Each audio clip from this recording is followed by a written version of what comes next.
Bienvenidas y bienvenidos. Es muy grato estar aquí con todos y todas ustedes. Este es nuestro espacio del Departamento de Filosofía e Historia del Derecho que llamamos clase en vivo, y estamos haciendo una clase en vivo de introducción al derecho. Eh,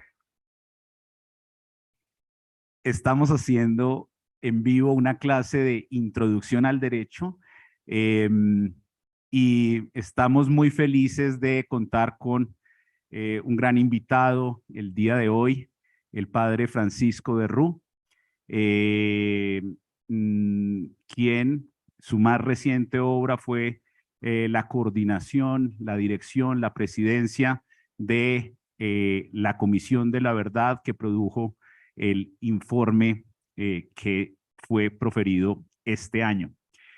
La sesión va a tener unas palabras de bienvenida de la señora decana de la facultad, em, contarles un poquito de qué se trata esta clase de Derecho en Vivo, y además, pues la persona que ha ofrecido este espacio, ha abierto esta cátedra, el doctor Jaime Cataño, quiere también invitarnos a las reflexiones que el padre ofrecerá.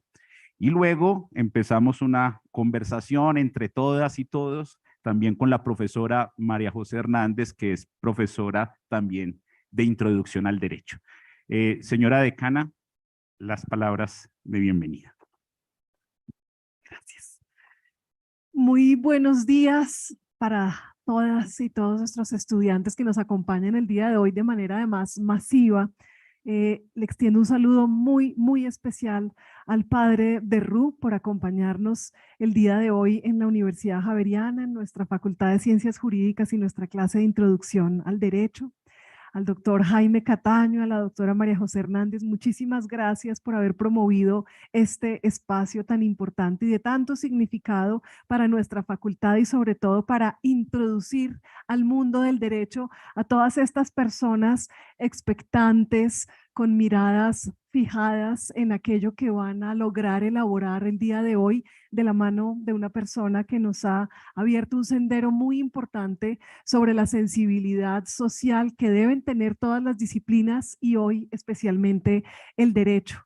En mi calidad de decana de la Facultad de Ciencias Jurídicas les quiero transmitir toda mi complacencia y especialmente la emoción de verles el día de hoy en un número tan importante y sobre todo con tantas ganas de aprender y con tantas ganas en adelante de elaborar y de crear y construir. Ustedes arrancaron su mundo de estudiantes del derecho, esa empresa tan maravillosa, con una sensibilidad que nos la compartieron durante las entrevistas de ingreso a nuestra facultad, y cada una y cada uno de ustedes inequívocamente mencionaron siempre su interés por ser a lo largo de sus 5 años de carrera y muy especialmente al culminar sus 5 años de carrera, agentes transformadores de nuestra sociedad. Hoy en día tenemos un escenario muy particular que les brinda a ustedes herramientas de profunda reflexión sobre cómo construir esa sociedad partiendo de 9.000 páginas de un informe elaborado por la Comisión de la Verdad presidida por el padre de Rú. Recuerden siempre la importancia, y por eso me parece tan significativo que sea una clase de introducción al derecho la que traiga sobre la mesa esta conversación. Recuerden siempre la importancia que reviste nuestra profesión para continuar siendo un faro ético en el ejercicio de la profesión y en su más profunda humanidad. Gracias, padre, entonces, por acompañarnos el día de hoy, y estoy absolutamente segura de que esta será una clase en vivo muy importante para hoy y para en adelante sus vidas como estudiantes y profesionales. Le doy la palabra entonces a nuestro director del departamento para conversar acerca de estas clases en vivo, y muchas gracias al departamento también por promover estos espacios. Gracias, decana. Pues como lo hemos enunciado, em, este es el Departamento de Filosofía e Historia del Derecho, y el departamento tiene una particularidad en la carrera, y es hacer las veces de reflexión del derecho. Nosotros tenemos a cargo la filosofía y la historia del derecho, hacer permanentemente una reflexividad del conjunto de normas, del sistema jurídico que en los otros departamentos aprendemos. Y si alguna clase tiene esa misión de ser conciencia, de ser reflexividad, de ser además un momento emotivo, eufórico para iniciar y emprender la carrera, es la clase de introducción al derecho. Es una clase vocacional en donde nos estamos preguntando todo el tiempo sobre los significados del derecho, y el programa incluso termina con una pregunta, y es: ¿qué significa ejercer el derecho en Colombia? Y en ese sentido, traerlo usted, padre, aquí como presidente de la Comisión de la Verdad, con ese trabajo ingente que realizaron, con esos hallazgos que están consignados en el informe de la Comisión de la Verdad, pues es un elemento, un punto de conversación que no creo que termine nunca para esta generación. Será una reflexividad constante. En ese informe está nuestro pasado, pero también, como el mismo informe dice, sin verdad no hay futuro. Estamos en juego también el futuro de las nuevas generaciones. Yo quisiera simplemente a ustedes que han sido estudiantes nuestros, que están iniciando esta carrera del derecho, decirles que pues están, si no han tenido la oportunidad de escuchar al padre de Ru, hoy están ustedes asistiendo a un momento único, a un momento excepcional. Siempre que yo he tenido la oportunidad de estar junto al padre de Ru en momentos además en donde ha estado en juego la vida, siempre ha sido un momento excepcional, maravilloso, milagroso, inolvidable.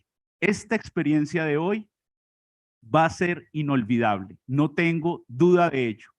Y creo que lo será así porque le he escuchado hace muchos años y una forma de definir al padre que sería muy difícil presentarlo, pero una forma, yo creo que él es un trabajador, una hormiga trabajadora absolutamente, por entregarle a la sociedad colombiana una frontera ética, tratar de demarcar una frontera ética para que nosotros tengamos un nuevo comienzo. Desde sus múltiples acciones durante la historia de trabajo del padre de Ru, yo lo definiría así, como un hombre que nos va a dejar va a hacer todos los aportes para esa frontera ética. Es un líder espiritual, es un líder de derechos humanos. Bienvenido, padre, a esta casa que es su casa. Usted nos ha formado y seguirá formando nuevas generaciones en una rueda mágica y maravillosa que la Compañía de Jesús también ha tejido en nuestra sociedad. A Jaime, muchas gracias por hacer esto posible, y quisiera entonces darle la palabra a él como el profesor que sustenta la cátedra de Introducción al Derecho y nos va a dar la bienvenida a este espacio. Jaime, muchas gracias. Gracias, Juan Felipe. Padre, muy buenos días. Vamos a empezar esta clase dando algunos datos de nuestro invitado. Ya Juan Felipe se ha referido a él en la grandeza como hombre, como gestor de la paz, pero para datos de ustedes, el padre Francisco de Ru es filósofo, teólogo, es doctor en economía de la Sorbona y además fue investigador en el London School of Economics, y a lo largo de su misión apostólica en la Compañía de Jesús, además de haber sido director del CINEP, que es el centro de la Compañía de Jesús dedicada a todos estos temas sociales, gestó un programa muy importante en el Magdalena Medio, que fue el programa de paz del Magdalena Medio, donde creo yo que de manera muy directa se pudo constatar la realidad de la violencia en Colombia, en una región tan complicada en el país. Luego, como le decía, Juan Felipe pasó a ser nuestro jefe cuando fue nombrado provincial de la Compañía de Jesús y era vicegran canciller de la universidad. Y bueno, durante este último periodo, pues ha estado prestando un servicio al país, signo que es emblemático, como lo diría Juan Felipe, de lo que significa ser javeriano.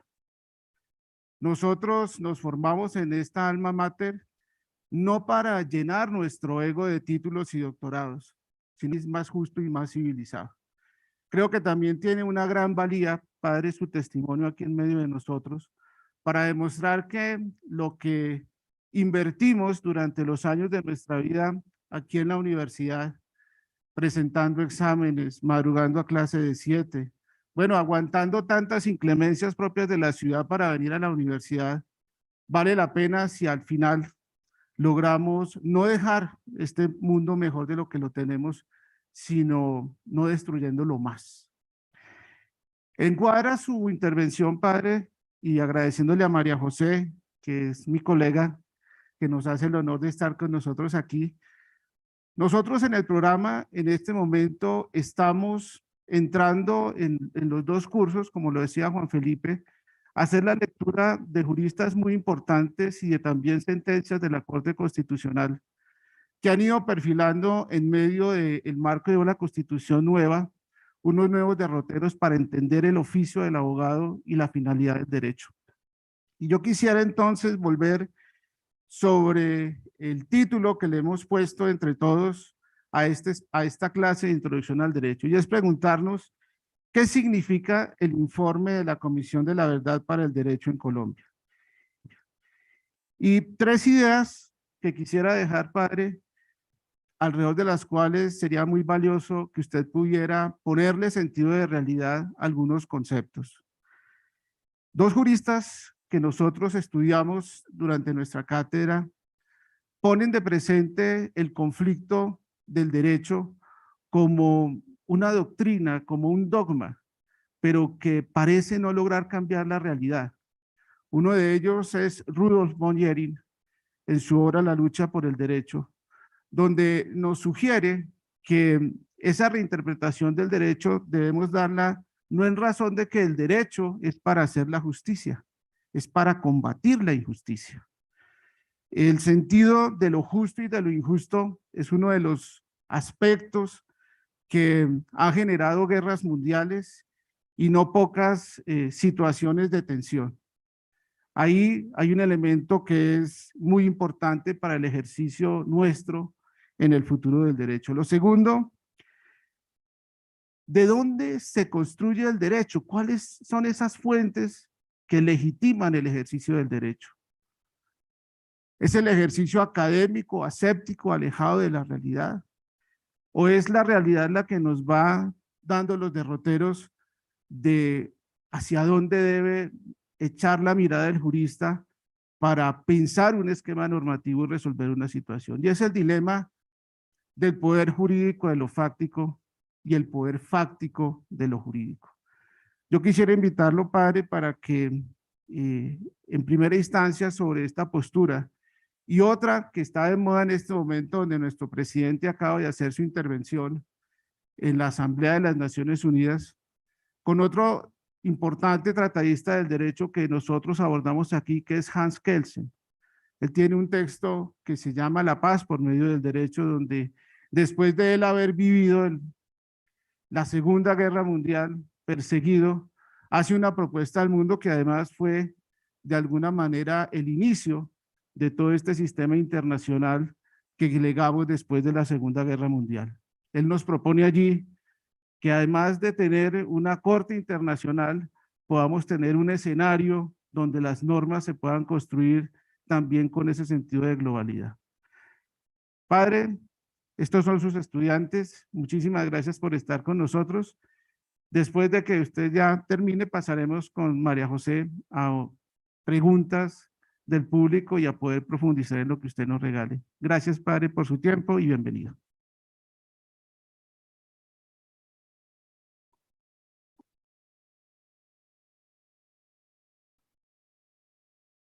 Muy buenos días a todas y a todos ustedes, queridos estudiantes que llegan a la Facultad de Derecho y los otros que ya llevan aquí mucho tiempo, porque veo que hay personas largas en esta Facultad de Derecho. Gracias, Jaime Cataño, porque fue una iniciativa tuya el que pudiese estar aquí en esta reunión que me entusiasma muchísimo verlos a ustedes jóvenes que le apuestan a tantas cosas y que quieren hacerlo en la seriedad con que en la Javeriana se toma la carrera del derecho. Gracias, Juan Felipe García, compañero de tantas cosas y director del departamento. Gracias por las palabras tan generosas que has dicho. Gracias a Carolina Urarte, la decana. Gracias, Carolina, y gracias por la invitación. Y pues me alegra mucho poder estar con María José Hernández. Claro, para mí también es una oportunidad única poder estar con ustedes y por eso quisiera aprovecharla con todo el alma. Miren, muchachos y muchachas, ustedes dentro de 5 o 6 años serán abogados en Colombia, serán personas formadas en ciencias jurídicas. Ustedes tienen un papel importantísimo en Colombia y yo quisiera ponerlos ahí. Nosotros, los viejos, claro que los profesores que están aquí son mucho más jóvenes que yo, empezando por la decana y por María José, pero esto está en manos de ustedes. La situación de Colombia es una situación que es un verdadero desafío. Este es un país de inmensas oportunidades, empezando por la creatividad de sus jóvenes y la pasión de sus jóvenes, apreciada en todo el mundo. A mí me ha tocado voltear el mundo, Asia, África, Europa, América Latina, y hay una gran admiración por la capacidad de los colombianos, ustedes lo saben. Es un país que tiene justamente en ciencias jurídicas un acumulado de conocimiento muy grande y muy respetado. La Constitución de Colombia es muy validada, se le da un gran valor en todo el mundo. Es un país que ha mostrado la capacidad de una estabilidad económica inmensa en medio de sus dificultades, casi un crecimiento sostenible en 60 años de conflicto en promedio de prácticamente el 4%. Es una cosa única en el mundo. Es un país de una diversidad ecológica impresionante. Nos dicen que somos el segundo país del mundo con ecosistemas, que solamente nos gana Brasil, que es 8 veces más grande que Colombia. Es un país de una diversidad étnica única. Quizás nosotros no lo hemos valorado, pero aquí tenemos todavía 100 etnias indígenas distintas y 36 lenguas. Eso es de una riqueza cultural impresionante. Es decir, esto tiene maravillas, además de tener 2 océanos, inmensos ríos, una riqueza de agua única, un país verde. Pero al mismo tiempo este es un país que tiene un golpe muy profundo. Es un país que, como nosotros hemos querido decirles, y aquí es lo que yo quisiera que habláramos con toda franqueza, es un país que tiene el cráneo reventado en Urabá, que tiene la espina dorsal, la columna vertebral rota en Antioquia. Estoy hablando de los seres humanos, ¿verdad? Es un país que tiene la vagina atravesada por palos en Tierra Alta, que tiene el rostro quemado en Machuca, que tiene las piernas reventadas por minas antipersona en el Putumayo y en el Caquetá, que tiene los pulmones rotos en el Chocó, que tiene las manos serruchadas en el Magdalena Medio y los hombros, que tiene la fuerza de la espiritualidad de nuestros indígenas arrasada en el Baupés. Todo eso es parte de nosotros. Nosotros tenemos 10 millones de víctimas hoy en día en el sistema formal de víctimas del Estado. Eso es único en América. Eso no se conoce en ningún otro país de América y eso no es natural. Y este es el mundo en el que ustedes toman esta responsabilidad del derecho, que nos es tan cara, tan querida, tan importante, tan necesaria en Colombia. Tenemos unos niveles de impunidad descomunales, porque la justicia no nos ha funcionado. Y eso es francamente porque intereses políticos, intereses económicos, intereses criminales, narcotráfico, se han mezclado en el manejo de los negocios en el país.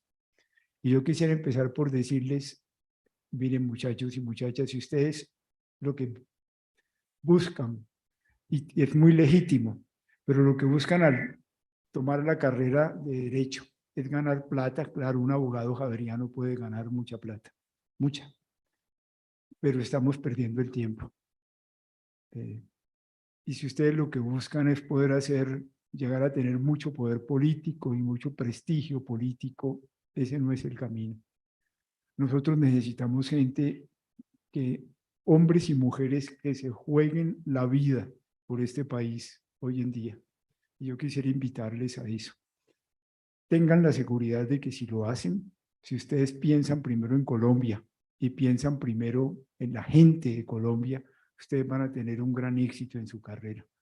En la espiritualidad de nosotros los jesuitas se nos enseña que entre más uno se entregue a los demás y entre más uno luche por el bien de los demás, más va a aprovechar para sí mismo y más logros va a conseguir y más van a ser admirados ustedes por su grandeza humana y por su calidad profesional y van a tener más éxitos. Pero hay que pensar en la gente en Colombia. Y por eso, y estaba hablando ahora con los decanos, yo quisiera invitarles a que siembren su carrera o pongan su carrera sobre una perspectiva de yo estoy aquí para defender en derecho la dignidad humana. Jaime y Juan Felipe se refirieron en distintas formas a esto. Cuando después de la Segunda Guerra Mundial, a la que me voy a referir en otro momento, los países reventados en todo el mundo, con más de 60 millones de muertos, con cosas gravísimas en el mundo, comprendieron que se necesitaba un derecho para todas las naciones y una ética para todas las naciones. Se encontraron en Francia, era 1948, ustedes conocen esa historia, y la pregunta fue, ¿cómo le planteamos al mundo una base de derechos y cómo encontramos algo que nos oriente a todos, que nos sirva a todos para orientar una ética mundial? Y era muy difícil porque en la reunión había capitalistas y comunistas, en la reunión había cristianos y musulmanes, había shintoístas y budistas. ¿Cómo ponerlos de acuerdo? Hasta que un abogado francés católico puso sobre la mesa una frase que los unió a todos, porque no encontraban por dónde hallar una forma de inspiración que los conmoviera y los cogiera a todos. Y la frase que puso fue, todos los seres humanos tienen igual dignidad. Y sobre esa frase se construyó la totalidad de lo que hoy son el Código de los Derechos Humanos para el mundo. Yo quisiera que nos paráramos ahí en este momento, porque entre nosotros en Colombia, por intereses de dinero, por codicia, por miedo, por intereses políticos oscuros, por problemas de incomprensión entre todos nosotros, por las exclusiones tan grandes que hemos tenido con nuestro mundo afro, que es tan valioso, y con nuestro mundo indígena y con nuestro mundo campesino, nosotros hemos arrasado con la dignidad humana entre nosotros. Y quiero pedirles a ustedes una primera cosa, me gustaría que ustedes se llevaran esto en el alma como abogados futuros de la Universidad Javeriana. Jugarnos por la dignidad humana que nos hace iguales a todos. Yo se lo estaba diciendo ahora a los decanos, porque es que nosotros lo sentimos en el trabajo que hicimos sobre esta inmensidad de sufrimiento que ha sido el conflicto armado colombiano, que todavía no termina. Fíjense que no me coloco en el debate político, que es muy legítimo, porque eso es el debate de las democracias, ni en la búsqueda de desarrollo económico, que es muy legítima, ni en la búsqueda de desarrollos culturales, que son importantísimos, sino ustedes, sobre todo, que son abogados, tenemos que pararnos sobre la dignidad humana. Y esto es sumamente importante.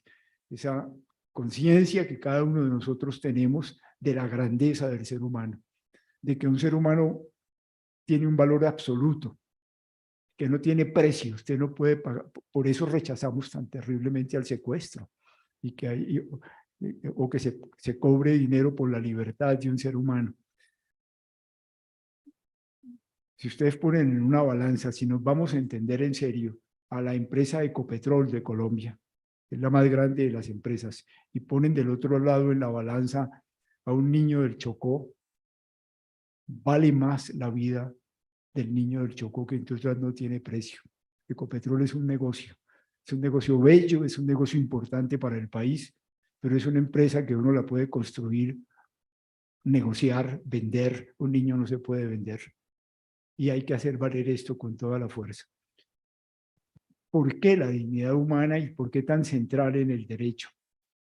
Porque la dignidad humana es absoluta. Ahí estamos parados sobre algo que tiene que ser muy profundo para nosotros. Absoluta en el sentido de que no se la debemos a nadie. La dignidad humana no se la debemos ni al Estado, ni a la Constitución, ni al ejército, ni a la guerrilla, ni a las empresas, ni a la religión. La dignidad la tenemos simplemente porque somos seres humanos. En ese sentido, no depende de nada. Y esto hay que asumirlo muy profundamente.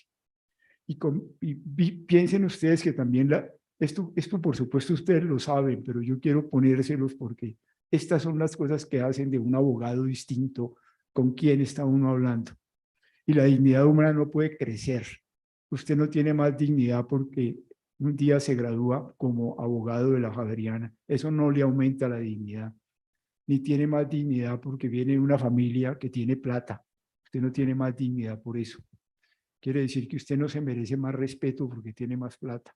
Y usted no se merece más respeto porque es abogado de la Javeriana. Ni que sea, o más respeto por ser el rector de la universidad. No, el respeto es igual entre todos nosotros.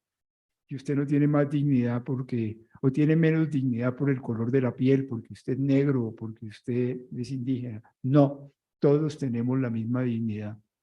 Ni puedes crecer en dignidad porque te nombran presidente de la República o porque eres sacerdote o porque eres obispo o porque eres papa. No, la dignidad es igual. Y yo quisiera pedirles a ustedes que esto lo tomemos porque no es así en Colombia. En Colombia hemos construido un país donde hay vidas que valen más que las otras. Hay personas que se merecen más seguridad que los otros. Y entonces tienen esquemas de seguridad y piensen ustedes solamente esto. En el país tenemos en este momento 500.000 guardias privados pagados por las instituciones y por las personas que cuidan a unos colombianos contra los otros colombianos. Y yo quiero invitarles a que comprendamos esto que es muy delicado. Por eso nosotros hemos barrido con la gente del Chocó, con nuestros indígenas, con muchos de los sindicalistas, lo hemos hecho con los campesinos, el campesinado colombiano está destruido, con la gente de los barrios populares. Y aquí estamos, si nos vamos a parar en derechos en Colombia, tenemos que decir, aquí cada persona es un sujeto de derechos plenos. Y cuidar de la dignidad de cada uno de los colombianos es cuidar de la dignidad de cada uno de ustedes. Y tenemos que luchar por eso juntos. Si ustedes lo comprenden y lo luchan, ustedes serán realmente quienes transformen a Colombia. Los viejos no pudimos.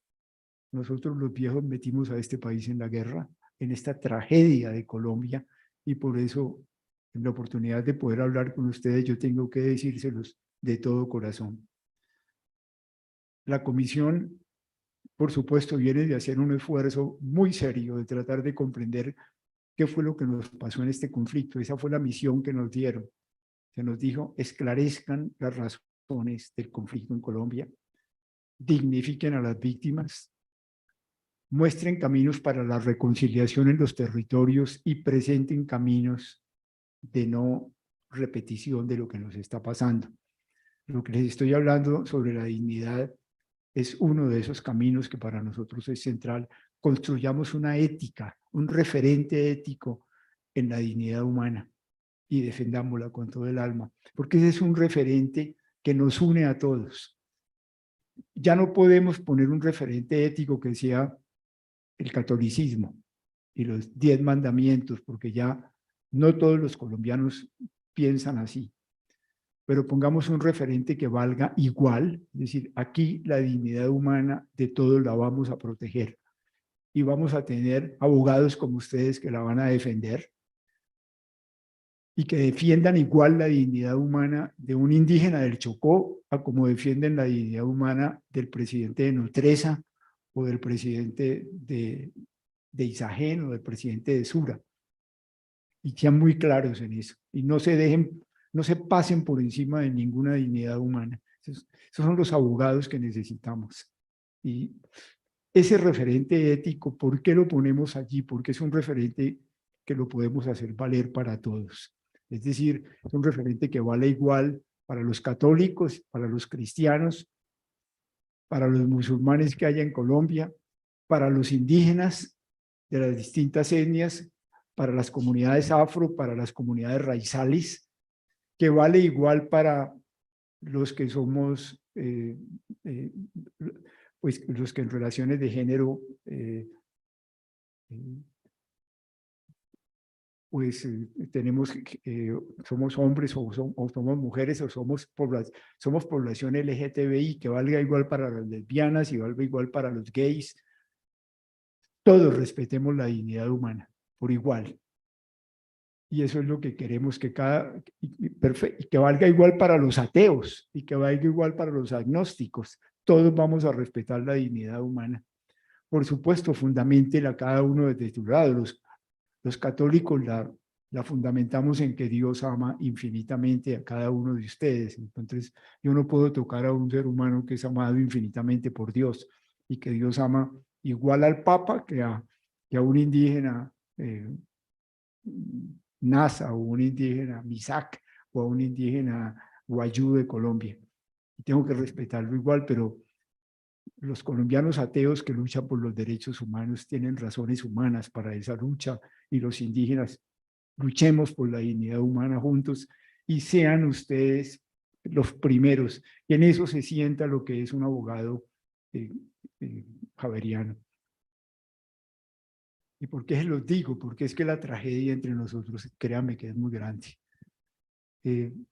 Una de las cosas que a mí más me sorprendió inicialmente cuando empezamos a recoger las cifras y a hablar con las partes, un día el ejército nos entrega el número de muchachos colombianos del ejército, de la policía, de la Fuerza Aérea y de la Fuerza Naval que murieron en combates. 47.350 en este conflicto. Pero igual que ese número, murieron tantos guerrilleros y paramilitares.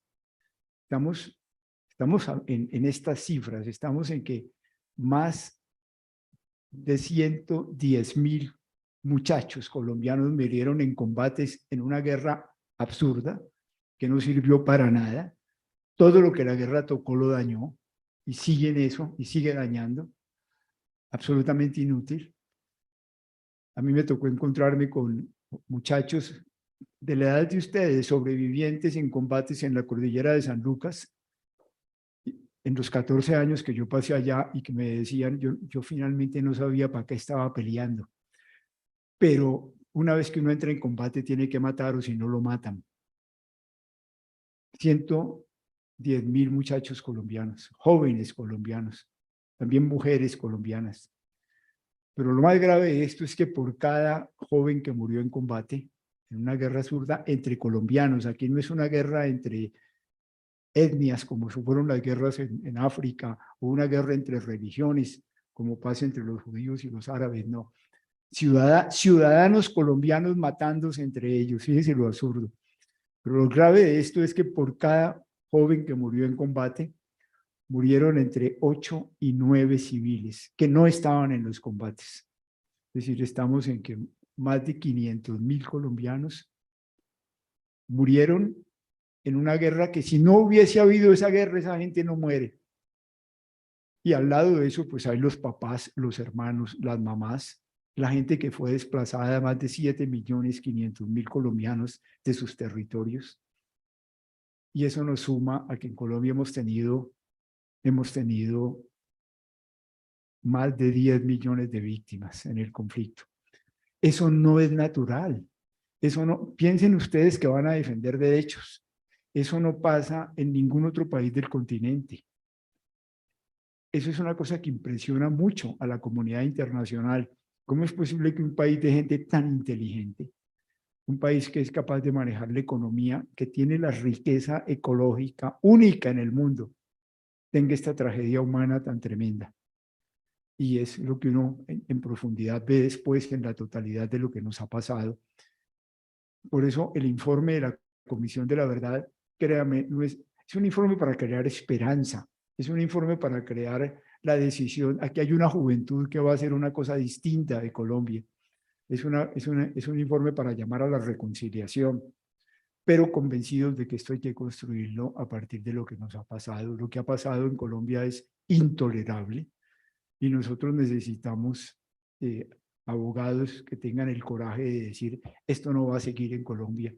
Si yo voy a ser abogado, yo no voy a permitir que esto continúe. Y vamos a cambiar estas cosas entre nosotros. Y es sobre todo lo que yo quisiera invitarles a que nos metamos en el alma. Aquí tuvimos más durante el conflicto duro. Hoy en día seguimos en conflictos, pero aquí llega un momento en que teníamos 21.000 guerrilleros en las FARC, que teníamos 32.000 paramilitares, que teníamos más de 25.000 milicianos también de la guerrilla, que tuvimos 4.000 masacres, no masacres como las de ahora, sino masacres en que, por ejemplo, en la parroquia de los jesuitas en Barranca Bermeja, yo estaba allá, mataron un día 34 muchachos y muchachas, en que en la Gabarra mataron a 120 personas, en que en el Salado mataron a 62 personas, en que en Bojayá mataron a 110 personas. Nosotros tuvimos el país más minado del mundo de minas antipersona después de Afganistán, y nos tocó recoger a niños que les volaron las piernas, además niños, cadáveres de niños que murieron en un campo que se volvió un infierno, el campo colombiano para muchas personas. Nos tocó recibir a las mujeres, el dolor de las mujeres, el cuerpo de las mujeres convertido en un campo de guerra. Por eso uno de los libros nuestros, el de las mujeres, se llama Mi cuerpo dice la verdad. Nos tocó ver lo que fue el caso de los niños llevados a la guerra, por lo menos 16.000 niños, que fueron los que pudimos identificar, pero posiblemente fueron 20.000 o más. Y allí las niñas llevadas, abusadas en la guerra, obligadas a abortar en la guerra. Vivimos el dolor de lo que pasó con el exilio. Nosotros tenemos un poco más de 1 millón de colombianos que se fueron porque aquí no había derechos y porque si se quedaban los mataban.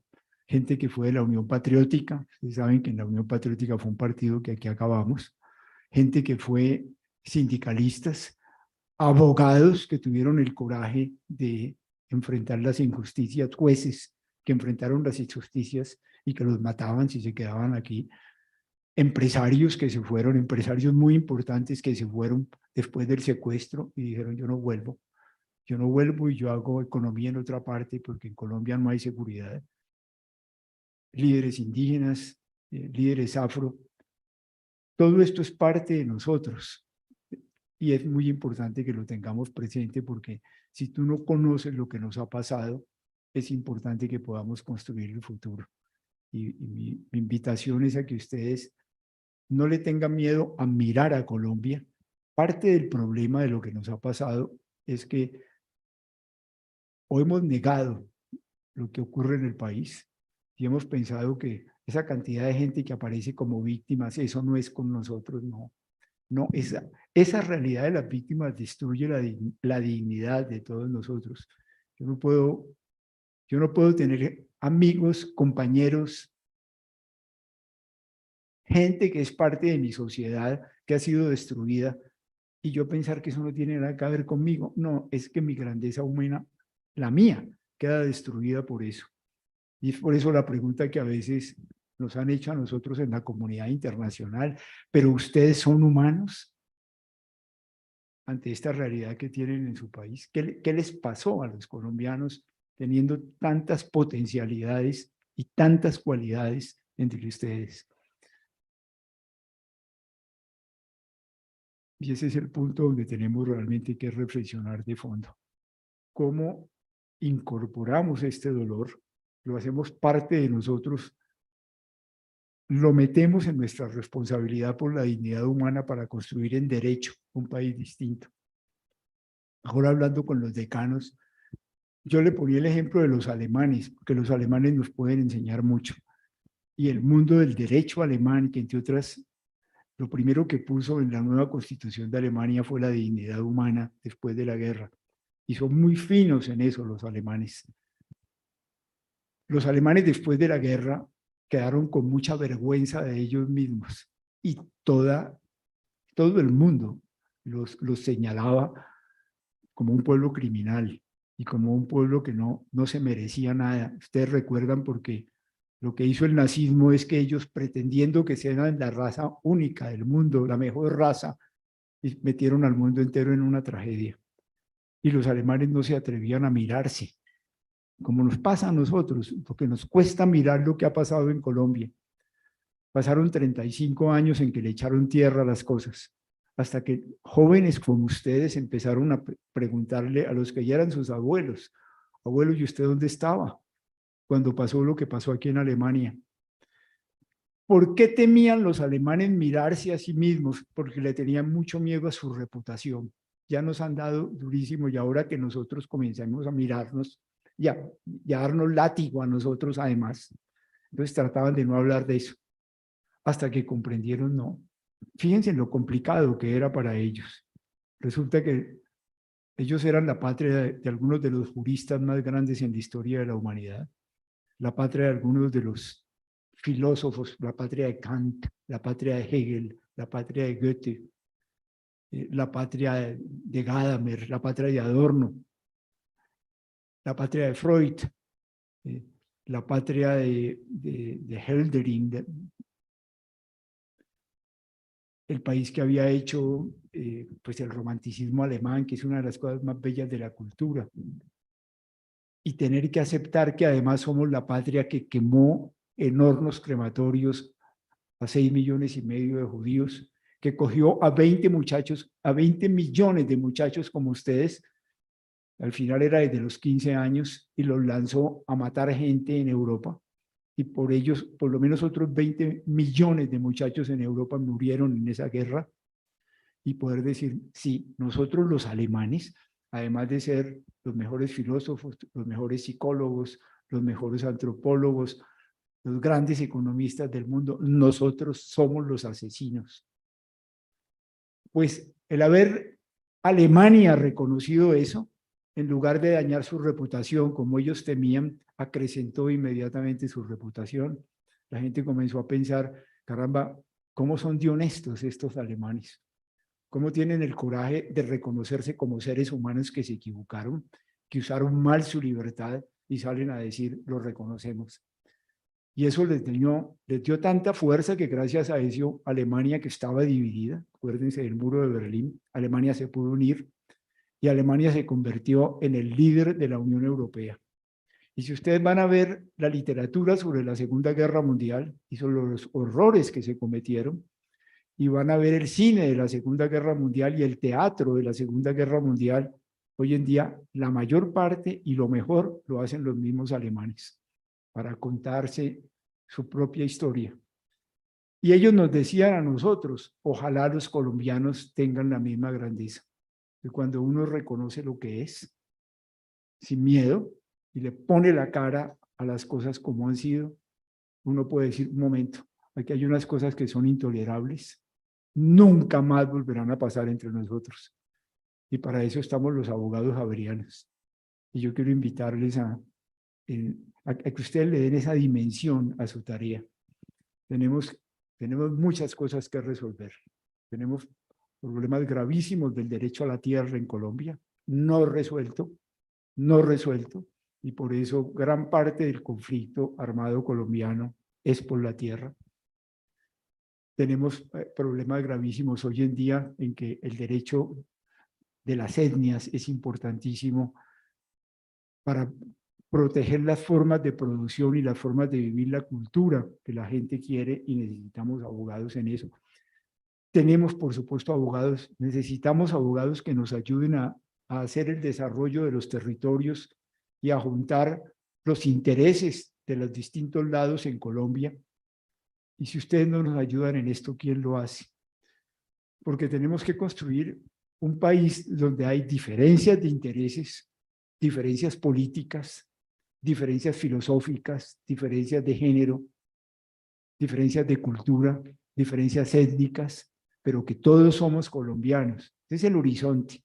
Cómo poder construir y convertir nuestras diferencias no en razones de pelear y de destruir la dignidad del otro, sino en la convicción de que qué bueno que seamos distintos, qué bueno que pensemos distintos. Vamos a construir este país juntos, porque si no, no hay alternativa para nadie. Y ahí es donde uno espera a los abogados javerianos muy claros, muy lúcidos en que hay una cosa que no se negocia, que es la dignidad humana, y hay derecho a tener intenciones distintas, hay derecho a tener propuestas distintas en el país, pero vamos a construir esto juntos. Uno de los temas que más nos preocupó a nosotros en la comisión, se los digo, les puedo poner dos para que ustedes lo piensen. Uno es el narcotráfico. Vean, muchachos, si ustedes no nos ayudan a salir de ahí, Colombia seguirá en la misma tragedia. Gravísimo en Colombia. El narcotráfico ha penetrado la sociedad por todas partes. El narcotráfico no solamente está en los pueblos, el narcotráfico se metió en el conflicto armado desde los años 80 y se convirtió pues, en la gran financiación del paramilitarismo, en la gran financiación de la guerrilla. La guerra es una sola hoy en día. Colombia es el gran envenenador del mundo. Esto nos debía dar a nosotros mucha indignación. Nosotros somos el monopolio mundial de la cocaína. 75% de la cocaína mundial sale de aquí para envenenar el mundo. Y junto con el narcotráfico, porque es un juego de mafias, ustedes saben que junto con las mafias va todo. Colombia está llena de contrabando, frenando por todas partes a la economía nacional. Ustedes lo saben, vayan por los pueblos de Colombia y están todo lleno de mercadería china, de puro contrabando. Vayan pues aquí a Santandercito o vayan a Ciudad Bolívar, y eso le hace mucho daño a la producción del país. Eso es narcotráfico. Toda la minería criminal del oro por las máquinas estas retroexcavadoras, eso es narcotráfico. Mucho de lo que pasa en las luchas de las bandas en nuestras ciudades, en las comunas de Medellín, en Ciudad Bolívar, en Agua Blanca, en Cali, son luchas por controlar el microtráfico, el narcotráfico. Si ustedes van a estudiar economía en la carrera, y Keynes les va a enseñar lo que se llama el multiplicador de la demanda agregada. Gran parte del multiplicador de la demanda de lo que se llama la economía informal, que es el 60% del empleo en Colombia, es narcotráfico. Es decir, cada dólar de la economía informal que entra allá se multiplica por 5 inmediatamente. Y eso entra en la economía del país, porque la gente tiene tarjetas de crédito y tarjetas de ahorro y entra en la banca. Estamos cogidos de aquí con el narcotráfico y nos hace muchísimo daño. La comisión, hablando con los Rodríguez Orejuela, que están presos en la cárcel. Se murió Gilberto cuando estábamos hablando con él en enero, pero seguimos hablando con Miguel. Estos son los grandes narcotraficantes de Cali. Ellos nos decían, pero es que nosotros hemos financiado las campañas presidenciales desde López Miquelsen para acá. Y nos dieron, eso no está puesto en el informe, porque eso no lo hacemos, pero comenzaron a darle los nombres de los candidatos de alcaldes al Congreso, a los consejos, a quienes ellos financiaron. Fíjense en lo que eso implica en la corrupción de Colombia.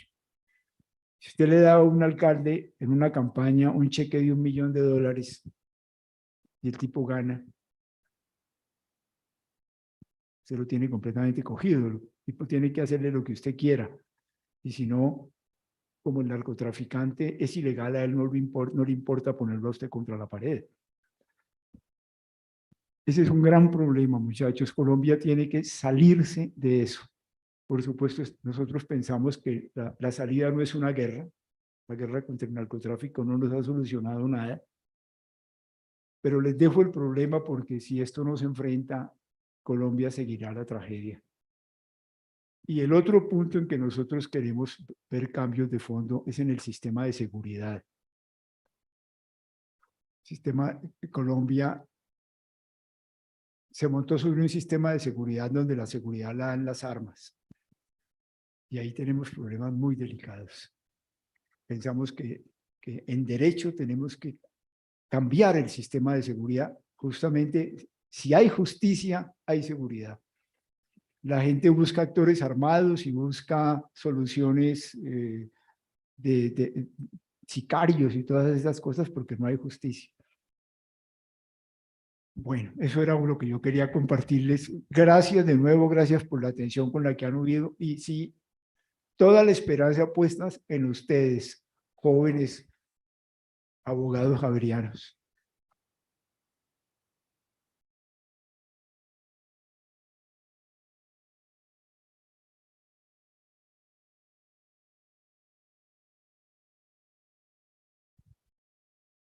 Bueno, querido Padre Francisco, agradecerle por esa clase. ¿Qué tal esa clase que acabamos de recibir? La verdad es que para mí es muy, muy inspirador poder tenerle y escucharle, pero sobre todo también agradecerle a todos estos estudiantes que estén aquí. Para nosotros como Facultad de Ciencias Jurídicas y como Departamento de Filosofía e Historia del Derecho, esta clase tiene una riqueza impresionante porque muchos de los temas que usted pone en su exposición los tratamos nosotros en las aulas. Aquí tenemos estudiantes de Introducción al Derecho, de 2 clases de Historia del Derecho, y todas estas discusiones que tratamos en las aulas en nuestro día a día tienen todo que ver con los problemas que usted nos plantea. Adicionalmente, quería agradecerle por la labor, decirle que he sido una fiel seguidora de todas sus obras de paz y que realmente para mí y para mi vida como profesional y como abogada han sido una inspiración, pero particularmente esta última en el informe de la Comisión de la Verdad, agradecerle por darle voz a los que no tienen voz. Y porque muchas de las intervenciones que le he escuchado, usted hace eso, levantar la voz por aquellos que no han sido escuchados, levantar la voz por aquellos que por creer que sus dignidades son menores que las de otros, no han podido ser escuchados en una esfera pública. Y eso es una misión y una labor que tiene un valor impresionante, por lo cual quiero agradecerle. Particularmente en este momento lo que queremos hacer es que los estudiantes tengan un diálogo con usted, que puedan plantearle sus cuestionamientos. Y también parte del ejercicio que queremos hacer aquí hoy es darle difusión al informe. Yo traigo hoy acá el primer tomo, que es la convocatoria a la paz grande. Esa convocatoria a esa paz grande, a ese buscar esa ética de la dignidad humana que usted nos está comentando. Pero particularmente Jaime, al inicio en su introducción, nos comentaba que en Introducción al Derecho hemos estado analizando algunos autores, dentro de ellos Yering y Kelsen. Aún yo añadiría Dworkin, el último que en nuestra clase analizamos fue Dworkin, y ellos tienen, digamos, como un rasgo común decir y afirmar que el derecho tiene como fin la justicia y la dignidad humana. Aun cuando nosotros en la clase lo analizamos con los estudiantes, yo les hablo de uno de los mandamientos del abogado que dice que uno tiene que luchar por la justicia y que cuando encuentre discordancia entre el derecho y la justicia, tiene que seguir luchando por la justicia. En el informe, en este primer tomo, en la página 12, hay una parte que a mí me parece muy hermosa en donde habla del misterio de la justicia, lo llaman así. Y se relata ese primer asesinato que está documentado en la Biblia, en donde Caín asesina a Abel y Dios le pregunta a Caín, ¿dónde está tu hermano? Y Abel responde, yo no soy guarda de mi hermano. Y la respuesta de Dios es, la sangre de tu hermano clama justicia desde la tierra. A eso es a lo que se le llama en el informe el misterio de la justicia. Y lo quiero leer, lo voy a leer. Son 2 párrafos cortos, está en la página 12 de ese primer tomo. Un mensaje de la verdad para detener la tragedia intolerable de un conflicto en el que 80% de las víctimas han sido civiles no combatientes. Una invitación a superar el olvido, el miedo y el odio a muerte que se ciernen sobre Colombia por causa del conflicto armado interno. Lo hacemos a partir de la pregunta que ha cuestionado a la humanidad desde los primeros tiempos. ¿Dónde está tu hermano? Y desde el reclamo perenne del misterio de justicia en la historia, la sangre de tu hermano clama sin descanso desde la tierra. La primera pregunta que yo quería hacerle, y con esto, digamos, introduzco las preguntas de los estudiantes, les pido estudiantes que vayan pensando sus preguntas, es si nosotros como abogados y abogadas tenemos la función de luchar por la justicia, ¿cuál es esa, qué debemos hacer? ¿Cuáles son esas acciones específicas que como abogados debemos emprender para responder a este llamado de justicia? Un poco también teniendo en cuenta que es la sangre de nuestros propios hermanos la que clama justicia. Y tiene todo que ver con eso que usted ahorita estaba hablando del autorreconocimiento. Que tanto yo me reconozco con la sangre de mi hermano que clama justicia. Pero sí quisiera preguntarle desde el fondo de mi corazón y con toda la experiencia que usted ha tenido en todas sus misiones y sus obras, ¿cuáles son nuestras acciones como abogados para responder a ese llamado de justicia?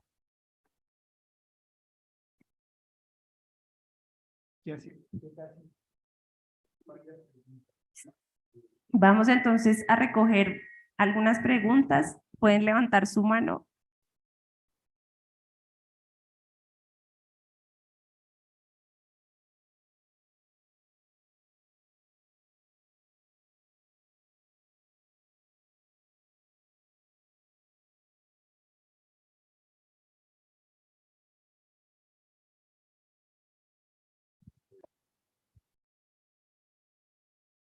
Gracias. Gracias. Bueno, padre, muchas gracias por haber acaído a esta invitación. La verdad, una experiencia bastante inolvidable, como se mencionó que le iba a hacer.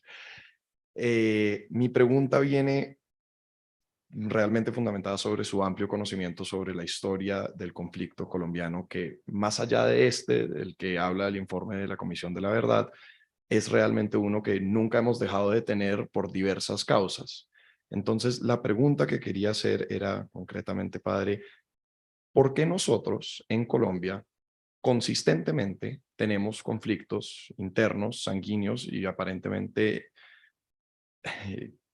eternos, cuando nuestros vecinos que tienen condiciones de desigualdad, de sufrimiento humano, de las mismas problemáticas sociales que nosotros vemos acá, no los tienen?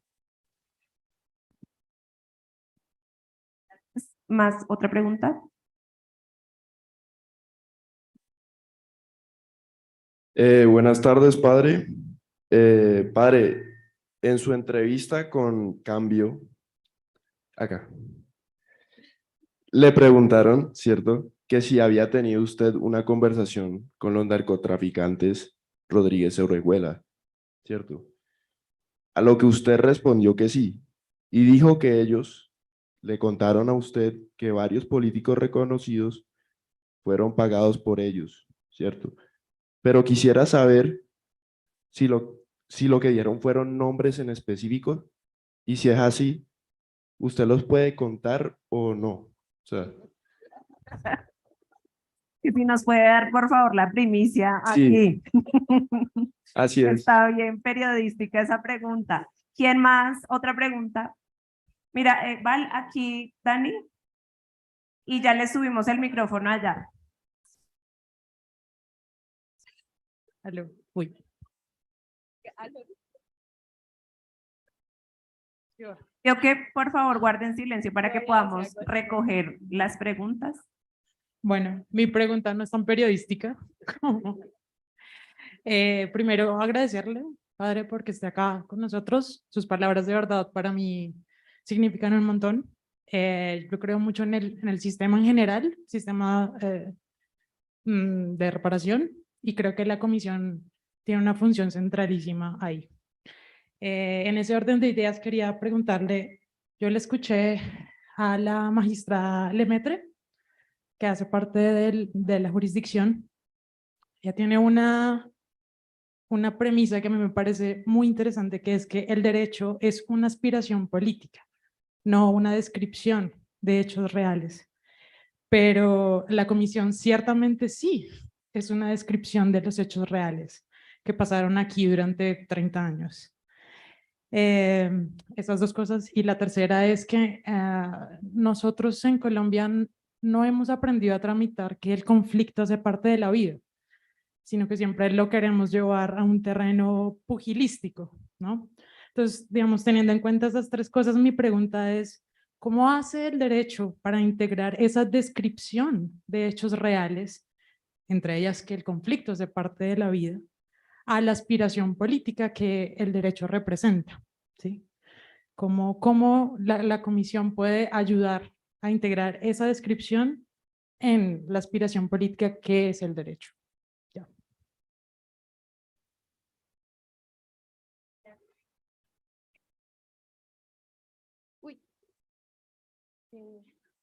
¿Perdón? ¿Dónde? Padre de Ru, ¿cómo está? Quisiera preguntarle a usted si cree, usted después de haber presidido el informe de la Comisión de la Verdad, si cree que los 50 millones de colombianos están y se sienten representados por el informe de la Comisión de la Verdad. Gracias.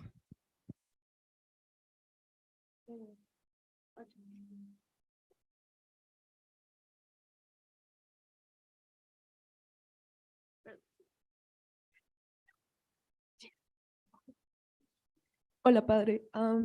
Bueno, yo estoy aquí de colada porque soy estudiante de antropología. No estoy aquí. Y pues quería saber cómo hago para no perder la esperanza y para no perder la fe en este país. Cuando cada clase me entero de nuevas cosas, cuando veo los fragmentos del informe de la Comisión de la Verdad, ¿cómo hago para no perder la fe en el futuro del país, en la paz del país, en la verdad? Entonces, es algo que desde que inicié la carrera me ha interpelado mucho. Gracias. Bueno, yo también agradecer el espacio por la universidad y agradecerle al padre por venir. Sé que es un esfuerzo gigante, entonces no está de sobra el agradecimiento.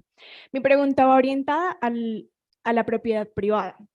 Me gustaría saber cómo la propiedad privada se ha como metido y ha también violado esos derechos y ha estado en el conflicto armado.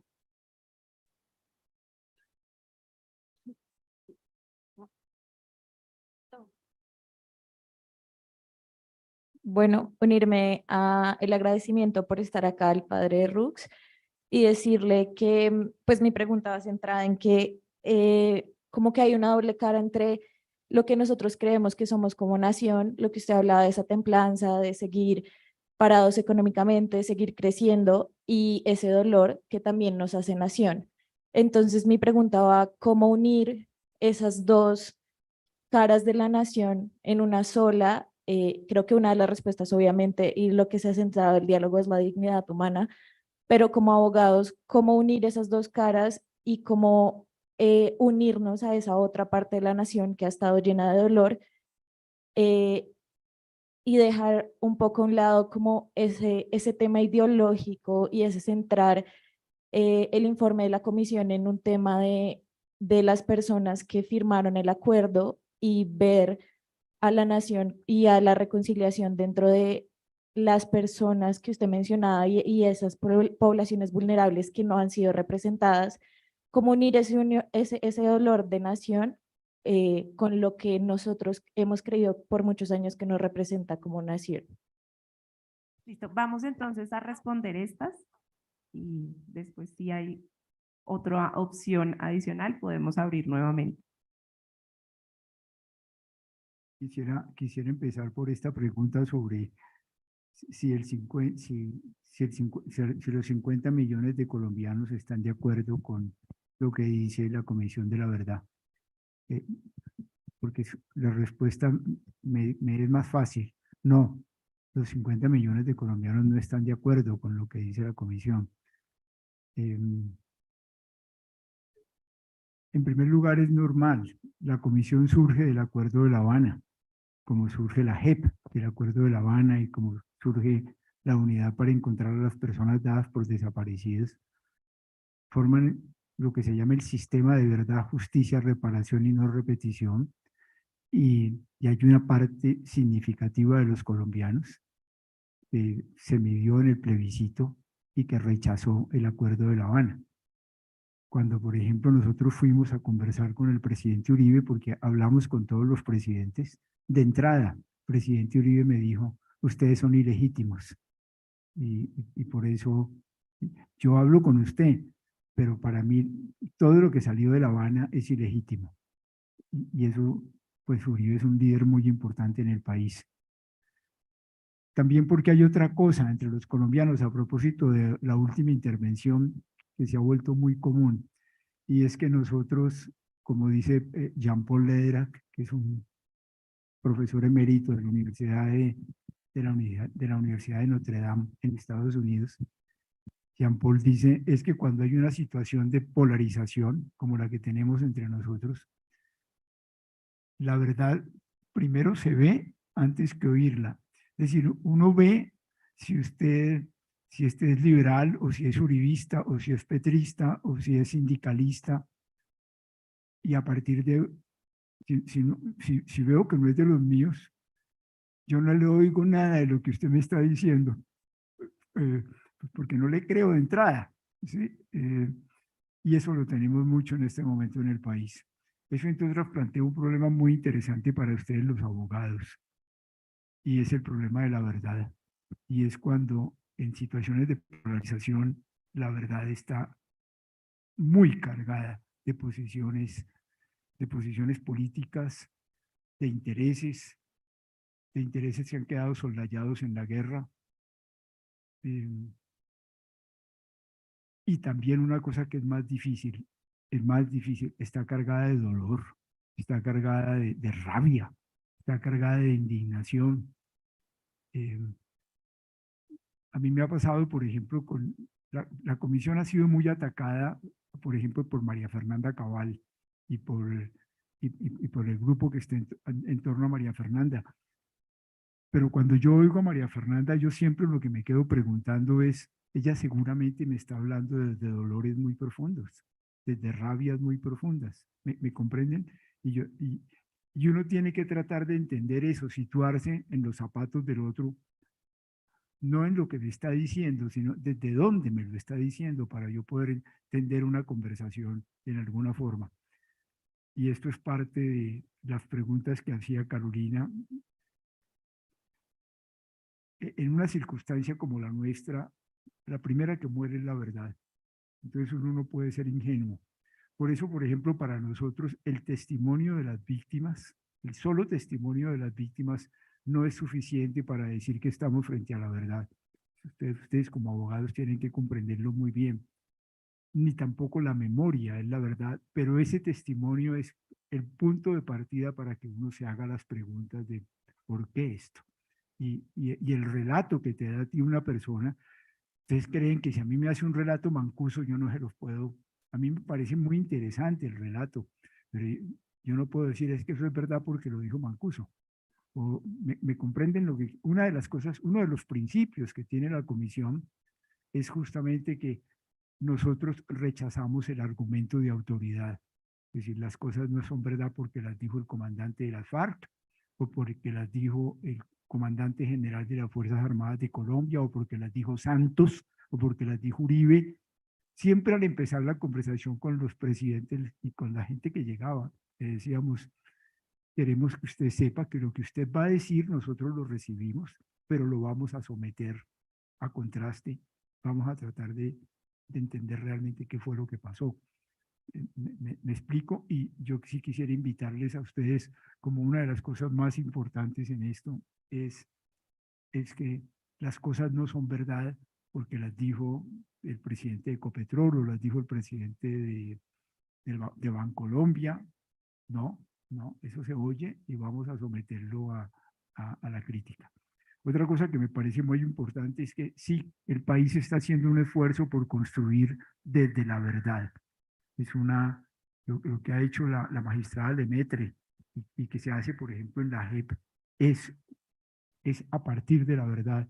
Es el proceso, me imagino que ustedes lo están trabajando mucho en la Facultad de Derecho, de la justicia transicional, en que es muy importante hoy en día para Colombia. Colombia en este momento está en la ola mundial del desarrollo del derecho, por los avances que ha hecho en justicia transicional, muy discutidos entre nosotros, pero quiero decirle, admirado mundialmente.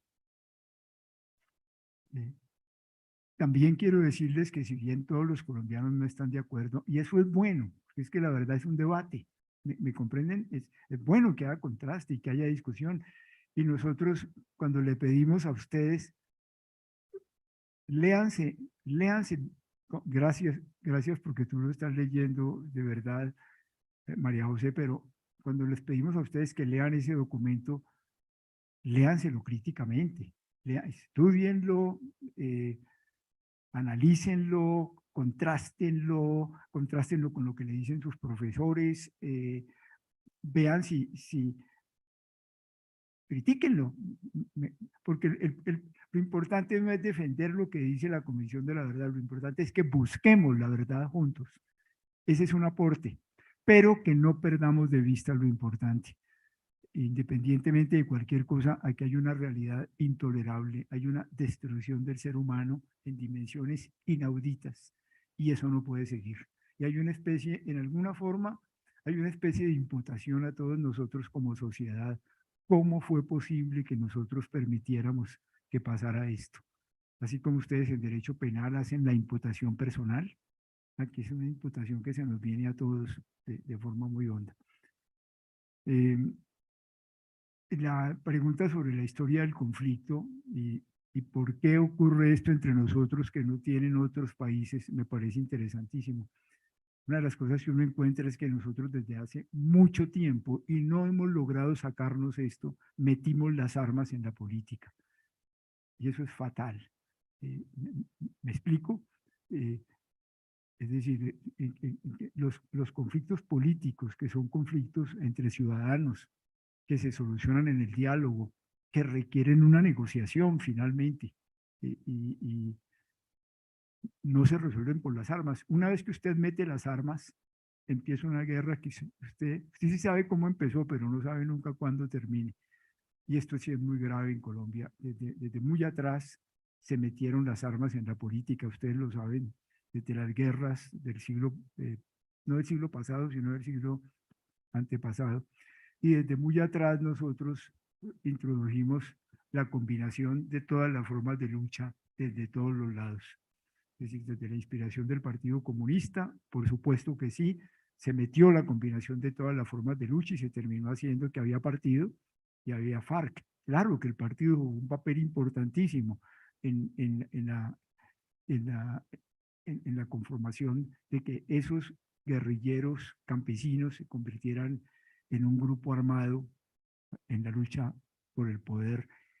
Y eso luego se mezcló con la Guerra Fría y entonces se complicó todo porque Estados Unidos se metió en serio también aquí y empieza una cosa que se nos va a ir complicando muchísimo hacia adelante.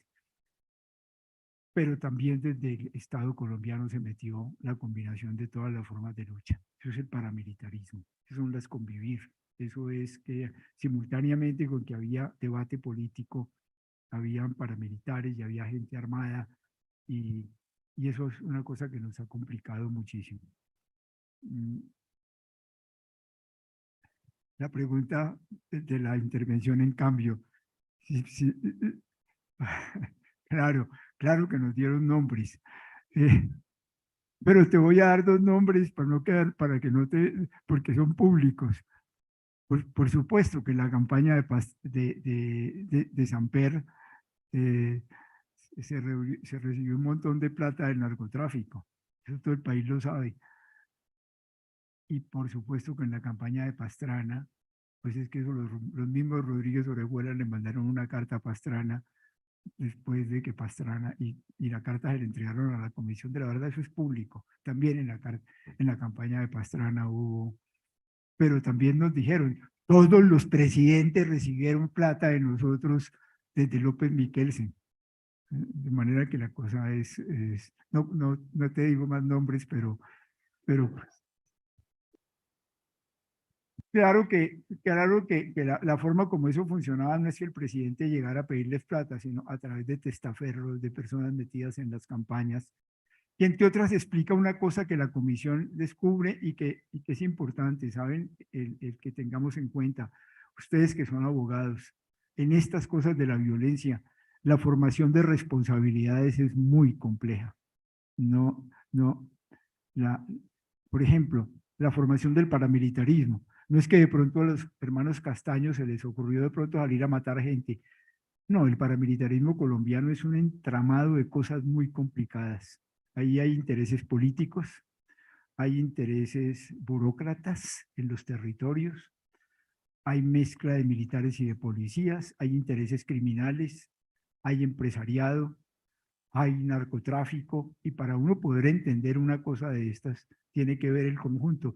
Y es ahí donde se junta, que fue una de las preguntas, la verdad que hace una comisión de la verdad y la verdad jurídica, que son verdades distintas. Quisiera detenerme ahí un momento.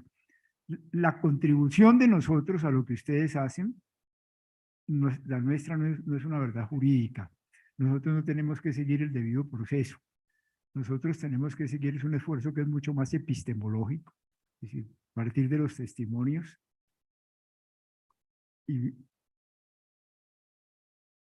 no sé si, no quiero perder el hilo, pero lo que les quiero decir es esto. A uno las víctimas le comparten su dolor, que es muy profundo. Miren, les cuento este caso que es tremendo. La campesina en una vereda de Antioquia, que llegamos a conversar con ella, y ella se resiste a hablar, y habla de un montón de cosas, y finalmente de pronto se le ocurre decir, ¿ustedes vieron el cuartico que hay afuera del rancho? Efectivamente, habíamos visto un cuartico prácticamente destruido, un cuartico de esos en que los campesinos meten las herramientas. Y entonces ella dice, es que cuando yo sentí la explosión, inmediatamente pensé en mi niño de 8 años. Y salí del rancho y el cuartico estaba incendiado. Y tuve que esperar a que el cuartico se enfriara. Horas. Y entré. Y lo que se me ocurrió fue ir a traer un platón e ir raspando en las paredes lo que había de mi hijo. Ir llenando en el platón todo lo que pude juntar de mi hijo. Y ella termina de contarte esto tan terrible y te dice, y yo quiero que me digan la verdad. Uno diría, ¿qué más verdad que lo que usted me acaba de contar? No, yo quiero que me digan la verdad, yo quiero que me digan quiénes dejaron esa granada aquí en el patio de mi rancho, donde nunca había habido granadas ni armas. Querían echarnos de aquí, la verdad era un interés económico, la verdad era una preocupación política de algún político que quiere dominar sobre estas tierras, o es la guerrilla la que quiere dominar esto. Yo quiero que me comprenden. La Comisión de la Verdad se mete en eso, en tratar de explicar por qué las cosas, por qué llegamos a eso. Esa es una Comisión de la Verdad. ¿Y sabe para qué les sirven a ustedes y para qué les sirve a la JEP? en darles a ustedes el contexto hermenéutico, el marco interpretativo dentro de las cuales el abogado tiene que avanzar con la verdad jurídica y tiene que llegar a poder asignar responsabilidades personales. Y por supuesto es allí donde uno se da cuenta cuando trata de acercarse desde la verdad histórica y política y ética, que es lo que nosotros hacemos, que las responsabilidades se conforman en escenarios muy complejos. La responsabilidad que de pronto toma piensen ustedes, por ejemplo, un industrial, un palmero, de rodearse de unos armados ilegales para proteger sus intereses y que te puede decir es que yo lo estoy haciendo por defensa propia, porque es que el contexto es inmensamente complicado, es que me han secuestrado gente ya y no puedo aguantar que esto siga. ¿Me explico? Y una comisión de la verdad lucha de todo eso para tratar de explicar qué fue lo que pasó y por qué fue que nos vimos metidos en una realidad tan difícil. La pregunta sobre la propiedad privada, yo quisiera solamente decirles esto, yo la tomaría desde este lado. Nosotros sí, y es una cosa que por supuesto es muy de discusión y yo quiero invitarles a ustedes, así como los invito, ayúdennos a liberarnos del narcotráfico, ayúdennos. Ahí hay una gran hipocresía en Colombia. Ayúdennos también a liberarnos, a cambiar el sistema de seguridad. Yo lo que he sentido, como nos metimos en guerra, Colombia puso la seguridad en las armas. Tenemos que tener un ejército muy bueno y una policía muy buena para que nos protejan del enemigo interno. Y esto nos enredó inmensamente. Y está a la base también de que nos mantenemos en un modo guerra. Por eso eso es lo que pasa en el Twitter y lo que pasa en los chats, los ataques continuos de lado y lado. Entre otras, yo quisiera invitarles a ustedes, por favor, si ustedes entienden esto, no colaboren con la guerra en nada. Eso quiere decir que cuando a mí me llega un mensaje de odio contra otros, que se muera en su teléfono, y ustedes no le den paso a eso. ¿Me comprenden? No colaborarle en nada a proliferar el odio y la estigmatización y los señalamientos entre los colombianos. Igual a no colaborar en nada con el narcotráfico, en nada. Y si uno sabe que esa operación viene mezclada con narcotráfico, conmigo se para. Yo no voy a colaborar en eso. Pero quisiera decirles lo de la seguridad. Ahí nosotros sí planteamos el problema. El problema del sistema de seguridad colombiano no se tocó en La Habana. No se quería tocar al ejército, ni a la policía, ni al aparato de seguridad. No se tocó en la Constitución del 91. Y sin embargo, ese problema es un problema que tenemos que resolver. La seguridad no puede ser solamente de los militares y la policía. La seguridad de los abogados, la seguridad de los jueces, la seguridad de los políticos, la seguridad de los alcaldes. Tenemos que aprender a que no se premia a los militares porque entregan muertos, sino debe ser al revés. Se premia al jefe de una brigada porque muestra que en su territorio no hubo ningún muerto. Hubo justicia y se cogieron a los bandidos, pero no hubo muertos. Y también se premia a los alcaldes que lograron que no ha habido violencia entre nosotros. Lo que voy a decir es una caricatura. No es exactamente así, pero sí es una impresión que a uno le queda, ¿verdad? Digo, es una caricatura. Para esas cosas en que uno simplifica las cosas, que uno dice, aquí hay seguridad para la propiedad, y más seguridad para más propiedad, y máxima seguridad para la máxima propiedad. Un empresario de Medellín, uno de los más altos empresarios de Medellín, conversando con nosotros el otro día nos decía, vea, cuando hubo la explosión de los jóvenes de la primera línea, yo fui uno de los empresarios que quise tratar de entender por qué fue eso.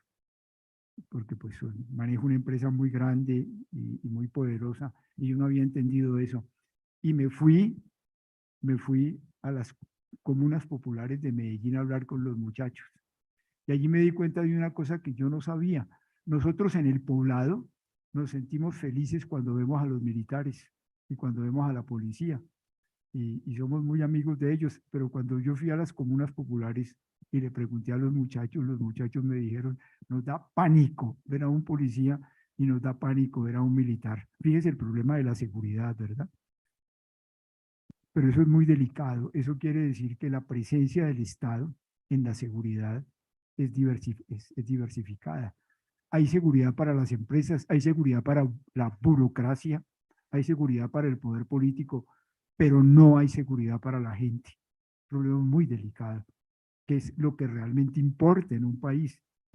El Estado lo primero que tiene que hacer es cuidar de la gente o cuidar de la dignidad humana, como les decía antes. Eso a propósito de la propiedad. Bueno, no puede comentarlo todo, pero gracias por el comentario. Padre, yo quisiera, con la venida de María José, hacer una indagación con usted para un mensaje ya como envolvente de lo que fue el informe de la comisión.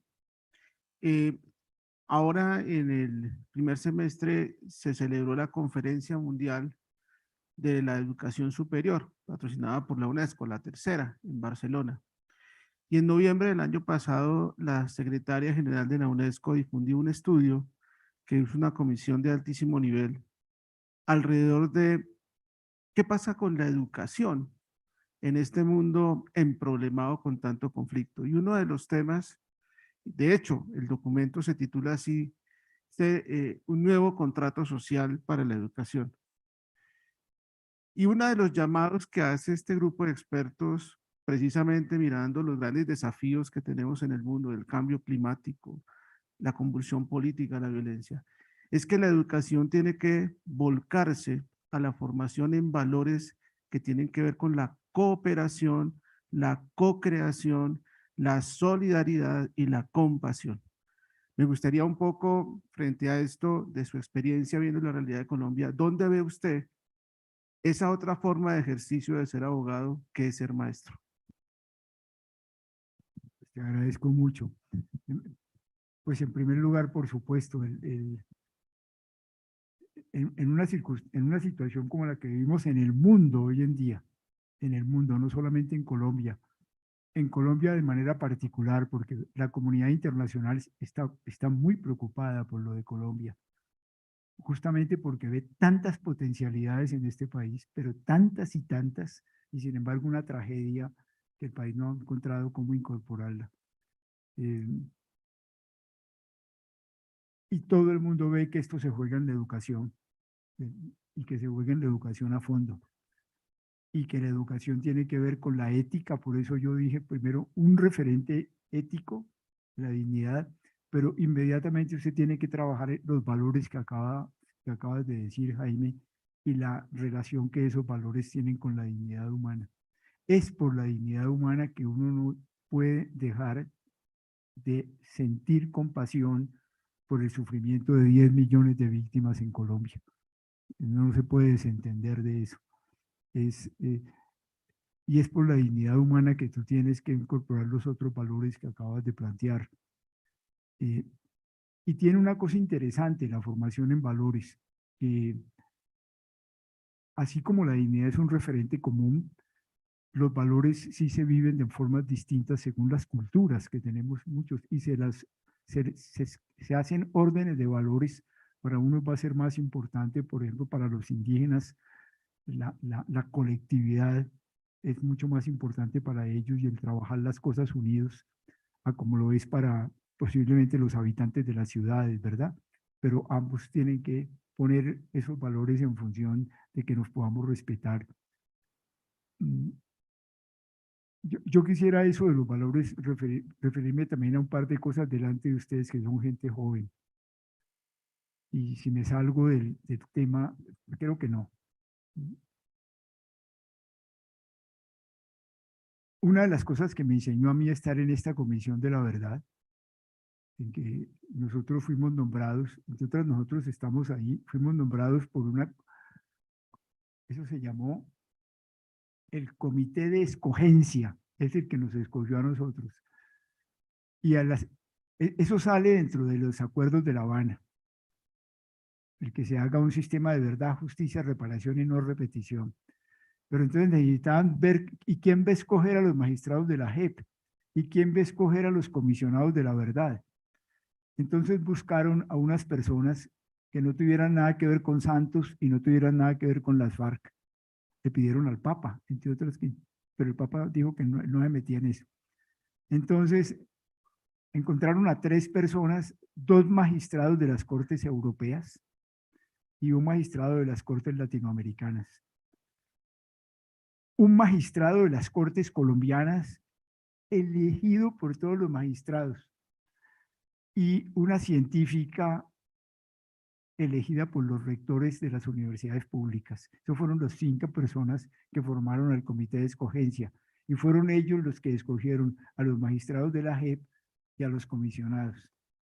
De una cantidad de gente que se presentó, porque era una convocatoria abierta. Yo, entre otras, no me presenté. A mí me presentaron amigos de Bogotá y de Medellín, pero claro, después me llamaron los del comité de escogencia a decirme, aquí hay 2 dossiers suyos completos. ¿Usted va o no va? Bueno, yo tenía que consultarle a mi jefe de suite. Y me dijo, no, eso es importante que estés allá porque se necesita un apoyo moral de fondo a eso. Pero pues, como al que no quiere caldo se le dan 2 tazas, me nombraron entre los 11 y me pusieron de presidente de la comisión de una vez. Pero quisiera, quería referir a eso un momento, pero quiero decirles, una de las cosas que me enseñó la Comisión de la Verdad es que nosotros todos tenemos que, y eso es una cosa de la educación, tenemos que ser hombres y mujeres veraces. ¿Me comprenden? Para poder también pedir para que los otros digan la verdad. Quiero explicarme. Y ustedes, sobre todo los jóvenes, lo saben. Y yo esperaría que los abogados lo sean. Aceptarse uno realmente como es. Decirse la verdad sobre uno mismo, que si no, no se puede construir. Es decir, aceptar los errores que uno ha cometido en la vida y saber que uno también está parado sobre piernas de barro, que uno se puede equivocar porque se ha equivocado ya en la vida. Aceptarse uno con, no solamente con los errores, con las veces que uno ha utilizado su libertad para hacer el mal, para hacerse mal a sí mismo y hacerle mal a los otros. Ser transparente para no darle miedo de que los otros sepan, sobre todo las personas que les son más cerca, la realidad de lo que uno es y su fragilidad humana. Porque si esto existe, si uno se acepta y se reconoce y es capaz de presentar su fragilidad, uno puede entender al otro. Uno puede entender por qué un militar puede llegar a cometer un error como los falsos positivos. Yo también he cometido errores, posiblemente no de esa magnitud, pero sí en otras cosas. ¿Me comprenden? Uno puede entender por qué una persona se mete de guerrillero. Uno puede entender por qué una persona puede caer en el delito, porque uno mismo sabe que uno también se ha equivocado. Y esto es muy importante serlo, es decir, ser realmente, no solamente un libro abierto con uno mismo y perdonarse, sino serlo con la gente. Que la gente, eso es la verdad, porque es que esa verdad la necesita Colombia, que Colombia se mire a sí misma, no somos seres humanos y que este país lo construimos entre, todos nos equivocamos. Esto lo construimos entre seres humanos falibles, en que humano es terrari, ¿no? Dicen, lo humano es que nos equivoquemos, por eso nos tenemos que ayudar unos a otros. Y yo quiero invitarles a ustedes a ser muy honestos, justamente porque ustedes manejan una cosa muy delicada, que es la verdad de los demás y los derechos de los demás. Y por eso compasión, y por eso comprensión, y por eso pasión por el ser humano. Pero por favor, yo le diría a la antropóloga, tengamos confianza. Somos capaces, vamos a hacer un país distinto. Hoy lo que está viviendo Colombia es que hay que hacer transformaciones muy profundas y que no es nada fácil, ustedes lo estarán viendo en este momento, por eso tenemos que participar todos en este esfuerzo. Gracias.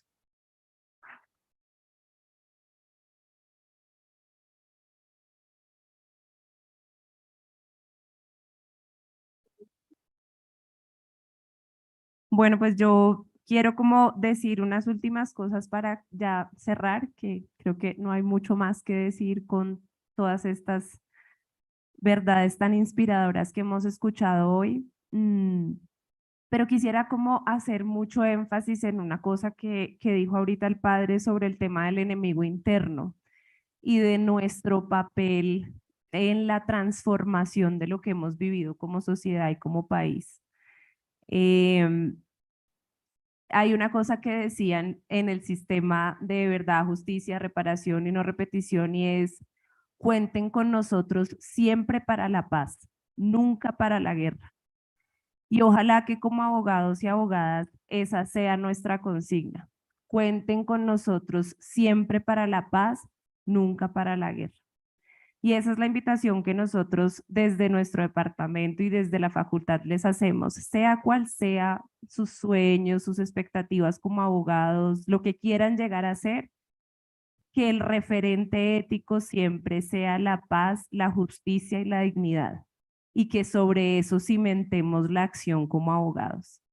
Que creamos que en nosotros hay un potencial transformador de este país y que cada uno de ustedes va a llegar a ser un operador jurídico que va a tener un poder muy impresionante. La reflexión de hoy, muy en clave lo que decía el director de nuestro departamento, nosotros que llamamos a la reflexión, es ¿qué tipo de operador jurídico quiero ser? ¿Un operador que contribuye con la paz o un operador que contribuye a profundizar esos discursos de guerra que están documentados aquí? Y por último, invitarles a eso. Nosotros como abogados tenemos que ir a las fuentes, tenemos que leer el informe. No podemos ser abogados que hagamos críticas sin leer. Entonces, muchas gracias por su atención, muchas gracias por la presencia en este espacio, por sus preguntas y como saben, siempre bienvenidos en nuestro departamento.